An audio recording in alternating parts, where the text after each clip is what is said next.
Now we will explore how the American branch of the Illuminati aided and abetted Adolf Hitler, and how the Bushes were the first family when it came to treason. I've been an investigative reporter and a journalist for 35 years. I've worked in every major media market in the United States, and I've written for more than 100 newspapers and magazines nationally and internationally. So last September 17th, I became the first journalist in U.S. history to go to the U.S. National Archives and the Library of Congress and pore over the thousands of pages of documents in both places to prove beyond a shadow of a doubt or any refutation of the facts that Prescott Bush, the grandfather of George W. Bush, and George Herbert Walker, his maternal great-grandfather for whom his daddy is named, were Nazi traitors to the country who should have been tried for treason. 2 weeks ago, in early August, a major world newspaper, The Guardian of London, finally got on the story internationally, and they flew a renowned reporter of theirs named Duncan Campbell over to Washington to take me back to the archives and Library of Congress so that they could verify that these explosive documents were real and I didn't have forged copies. Prescott Bush was the grandfather of George W. Bush and the father of George Herbert Walker Bush, and George Herbert Walker Bush is named for his father-in-law, George Herbert Walker. Prescott Bush graduated from Yale in 1917 and was in Skull and Bones with E. Rowland Harriman, who was the younger brother of W. Averill Harriman. The Bush family really had nothing going. They were essentially social climbers and opportunistic people. At the time that Prescott Bush met Dorothy Walker, he was a tire salesman.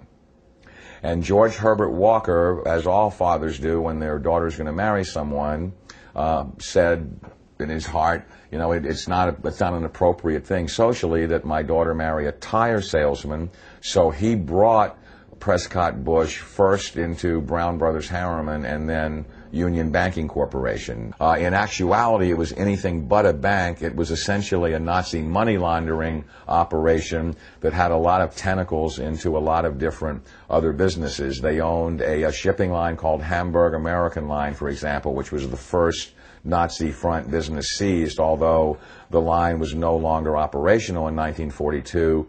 In the early 1930s, it transported Nazi spies into the U.S., and then their promotional ads offered cash rewards to any American citizens who would go back on Hamburg American Lines and proselytize for Hitler.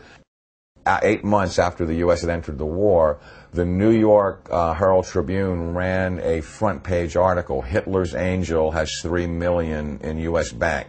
And it caused a major scandal and just rocked the world of politics. Brown Brothers Harriman, which George Herbert Walker and Prescott Bush were affiliated with and partners in, worked with I.G. Farben, which operated Auschwitz. Prescott Bush, he did a number of things that were not only anti-American but were pro-Hitler, and he did all that he could to proselytize for Hitler and the rise of his Third Reich, because the largest client, Fritz Thyssen, of his patron, W. Averill Harriman, dictated what kind of behavior he would practice to enhance his own career. So he was put on the board of directors of Union Banking Corporation, and he was also a shareholder in Union Banking Corporation along with E. Rowland Harriman. But what's interesting about what the documents show is that they clearly state that all of the shareholders were phantom shareholders for Fritz Thyssen and did his bidding directly. So the point I'm making is it's not as if they bought these shares of stock as a passive investment to hopefully profit from the war. They were directly doing the bidding of the individual who built the Nazi war machine. Some very shocking documents that I saw at the Library of Congress 2 weeks ago on August 10th.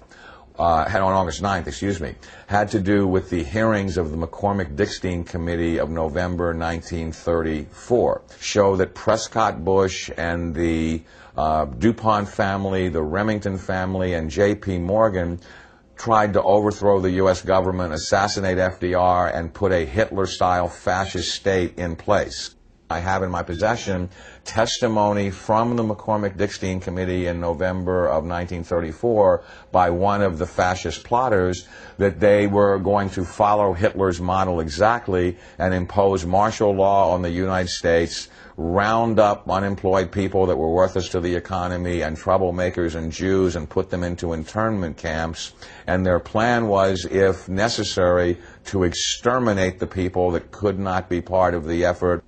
The only reason the coup attempt in 1934 didn't succeed is that they hired the wrong general to lead it, General Smedley Butler, the great Marine hero, two-time Congressional Medal of Honor winner, who worked with the plotters just long enough to be able to identify who they were and then blew the whistle on them to Congress. Incredibly, after being warned by the FBI and the Justice Department and the Treasury Department to cease and desist in their Nazi dealings, they had continued them until 1951. There had been 28 additional seizures of Nazi assets and Nazi business fronts between late 1942 and 1951, and that they had moved Nazi assets into Switzerland, Brazil, Argentina, and Panama, and they had continued to do business with their primary Nazi patron, who was Fritz Thyssen, who backed Hitler beginning in 1921 and who was the wealthiest man in Germany, and a steel and coal baron who, with his partner Friedrich Flick, essentially built the Nazi war machine along with I.G. Farben. In 1951, when Fritz Thyssen died in Argentina, Union Banking Corporation was liquidated by the U.S. government, and Prescott Bush received $1.5 million for his holdings in his Nazi business, and that was the beginning of the Bush family fortune for all intents and purposes. George Bush doesn't take his philosophical foundation from the Bible or the teachings of Jesus in the Sermon on the Mount. George Bush takes his inspiration from what he learned in Skull and Bones and from the Thule Society that Hitler and Goebbels and Goring cut their teeth in, Bohemian Grove, these evil organizations that perpetrate the ugly things that these criminals are doing to this country for which they must be held accountable. Now you look at the Republican National Convention this week, and you bring in Arnold Schwarzenegger to speak last night. Schwarzenegger is the son of a Nazi. He has praised Nazis. He has praised Hitler. He talked last night in terms like, we will not falter, we will not waver, we will win this war on terror. He is a leader who doesn't flinch, who doesn't waver, and does not back down. Well, that's exactly the speeches that Hitler made after the Reichstag fire. Terrorism and the homeland being under attack are precisely the issues that Hitler used to subvert everything within the German system of government. This is a criminal regime. They not only emulate Hitler, but its genesis comes from Hitler. And I defy anyone, a historian, journalist, author, anyone, to come forward and disprove my premise that you cannot differentiate Hitler's invasion of Poland in 1939 and the Reichstag fire and his attempt to dominate the world from George W. Bush's unprovoked invasion of Iraq and subversion of the Constitution through the Patriot Act after 9/11, which I submit is his Reichstag fire.